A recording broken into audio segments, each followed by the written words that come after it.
And then, oh no, it was much more.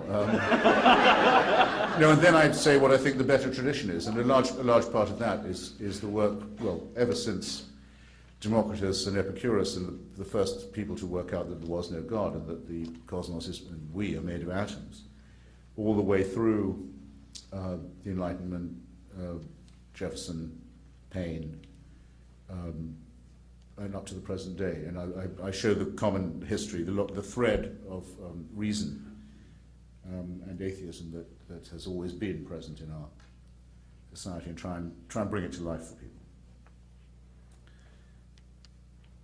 So I wish it was out now. I wish it was out for the Hanukkah market, in fact.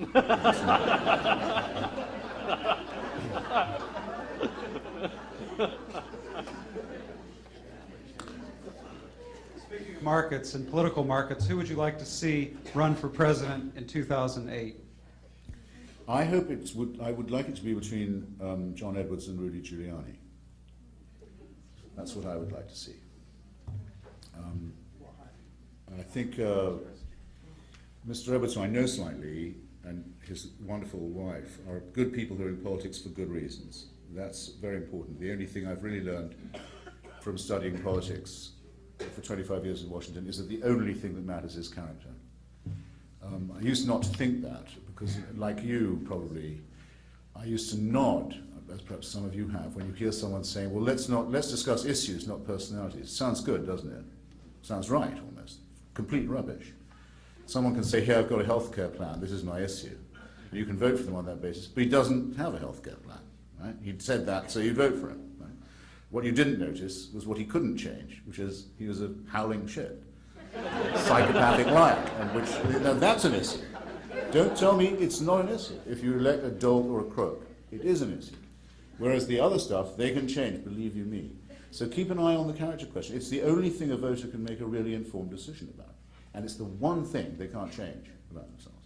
They're stuck with that, try as they may. And most people can get, I think, a fair reading of a person, though I sometimes wonder about this, because to me, looking at, say, the face of Richard Nixon, it's as obvious as the reason why a child does not reach out to stroke a wasp.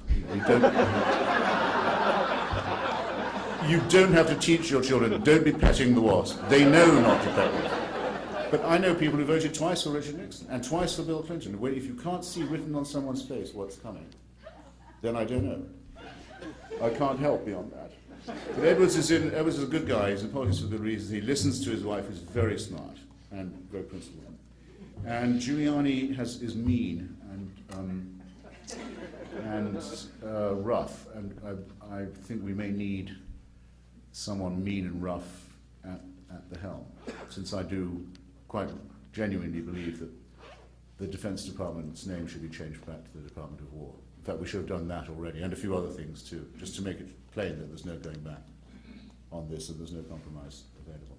So it probably would be good to have someone with a bit of bile in them, because it's actually quite difficult to fight a war if you don't in some sense relish the idea of it.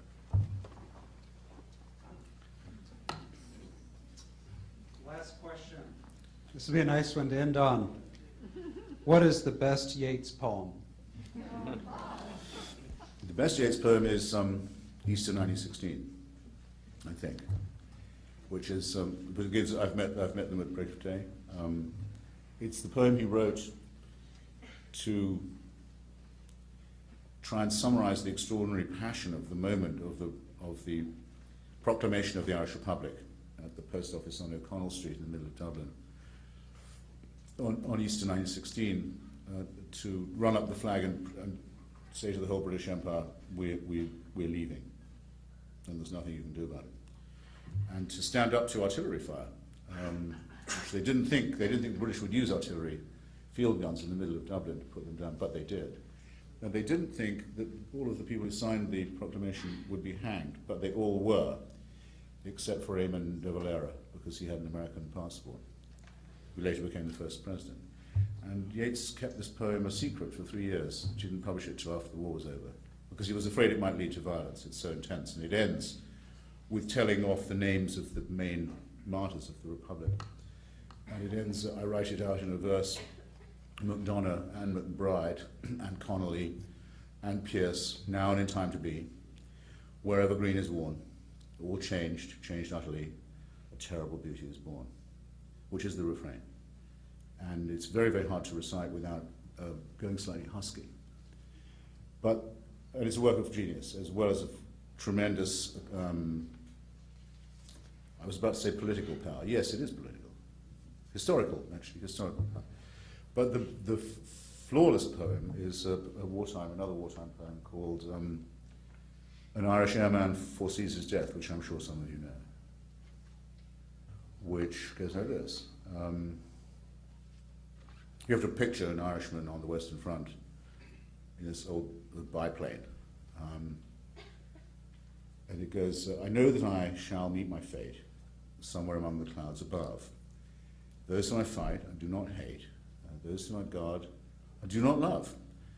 My country is Kiltartan Cross. My countrymen Kiltartan's poor. No likely end could bring them loss, or leave them happier than before. No law nor duty bade me fight, no public men nor cheering crowds. A lonely impulse of delight drove to this tumult in the clouds. I summoned all, brought all to mind. The years to come seemed waste of breath, a waste of breath the years behind, in balance with this life, this death. Voila. That's Mr. Yates.